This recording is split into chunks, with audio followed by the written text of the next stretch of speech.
ફરી એકવાર સ્વાગત છે આપનું ચટપટ રસોઈ વિથ સોનલમાં।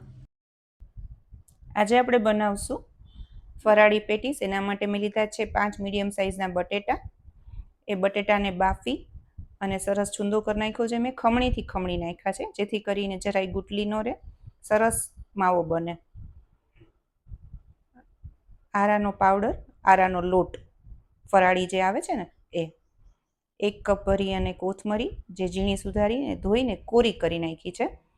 1 કપ જેટલો ટોપરાનું ખમણ ઝીણું, નિમક, આમચૂર પાવડર 1 ચમચી, ચપટી મરી પાવડર, સ્વાદ પ્રમાણે 2 ચમચી ખાંડ, અને જે લવિંગિયા મરચાં આવે ને એ અને આદું એની 1 ચમચી ભરીને પેસ્ટ। હવે આપણે બટેટાનો માવો તૈયાર કરી લેશું। બટેટાના માવામાં આપણે આરાનો લોટ મિક્સ કરી દઈશું અને જરૂર પ્રમાણે નિમક છે ને એમાં આપણે મિક્સ કરી અને જેમ આપણે લોટ બાંધીએ ને એવી રીતે લોટ બાંધતા હોય ને એવી રીતે પ્રોપર મિક્સ કરવાનું છે, એટલે આપણું જે બાઇન્ડિંગ હોય ને એ પરફેક્ટ થાય। આટલો આરાનો લોટ પ્રોપર થશે। જો આ આખું તૈયાર થઈ ગયો છે માવો। હવે એ માવામાંથી આપણે એક સરખા એના લુવા બનાવી લેશું। લગભગ આટલામાંથી 10 જેટલા લુવા તૈયાર થાય છે। એ લુવા તૈયાર કરીને એક બાજુ રાખી દઈ। હવે જે અંદર પૂરણ ભરવાનું છે આપણે પેટીસમાં ફિલિંગ એ તૈયાર કરીએ। એમાં બધી જે સામગ્રી મેન્શન કરી છે એ પ્રમાણે એમાં નાખી દઈએ આપણે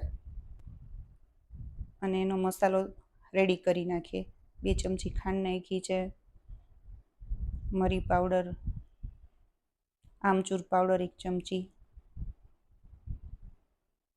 તીખા મરચાં અને આદુની પેસ્ટ છે, આ બધું નિમક બધું પ્રોપર આમાં મિક્સ કરી લઈએ આપણે। કોથમરી છે ને ધોઈને એકદમ સરસ કોરી કરી નાખવાની। જો આપણું આ ફિલિંગ તૈયાર છે। હવે જે આપણે લુવા તૈયાર કર્યા હતા ને એને પ્રોપર ગોળ આપણે શેપ આપી દઈ। સેજ જ અમસ્તો આપણો હાથ ન ચોટે ને એટલા પૂરતો જ આરાનો લોટ લીધો છે। આવી રીતે પ્રોપર ગોળ કરી લેશું। હવે આપણે પેટીસને કેવી રીતે ભરવીને હું દેખાડું છું।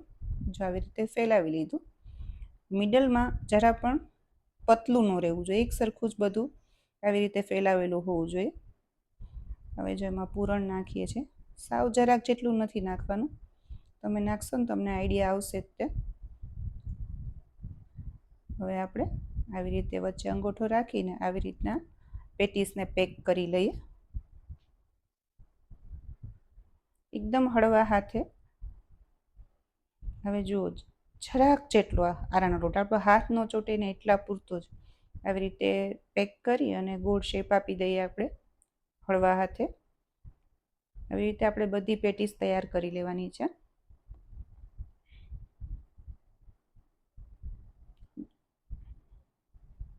જો આ પેટીસ આવી રીતના તૈયાર થઈ છે।